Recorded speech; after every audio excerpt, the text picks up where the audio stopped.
The winds of Kurukshetra carried the scent of fate. For 13 years, the Pandavas had wandered in exile, and now they returned. Not as beggars, but as warriors. They came to reclaim what was rightfully theirs. And across the plains, the Kauravas waited.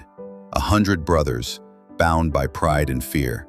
The earth itself seemed to tremble, for the war was no longer between men, but between dharma and desire. Before swords were drawn, Krishna, friend, guide, and divine charioteer, went to Hastinapura. He spoke to Dhritarashtra and Duryodhana. Give the Pandavas even 5 villages, and let there be peace. But greed knows no language but its own. Duryodhana laughed. They will not get even enough land to pierce with a needle. With those words, peace died, and the world changed. On the field of Kurukshetra, 2 armies faced each other. Elephants like mountains, chariots like rivers of steel. 10 million souls ready to fight for honor or for illusion. On one side stood Bhishma, the grand patriarch, a lion in armor. On the other side, Arjuna, his beloved grandson, bow in hand, heart in turmoil. Krishna became his charioteer, and in the silence before battle, Arjuna saw his own teachers, uncles, and cousins across the field, and his hands trembled. "How can I kill my own family, Madhava?" he whispered. Krishna smiled, gentle, eternal. "You were born to fight, not for victory, but for dharma. Do your duty and leave the fruits to me."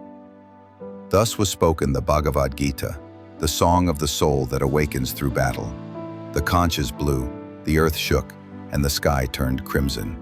Day after day, heroes fell, each like a star plucked from the heavens.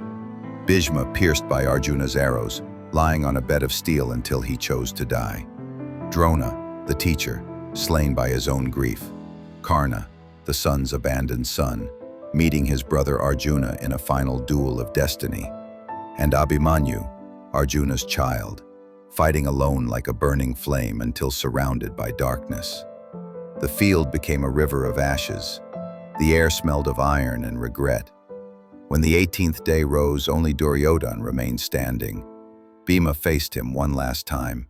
Their maces clashed like thunder.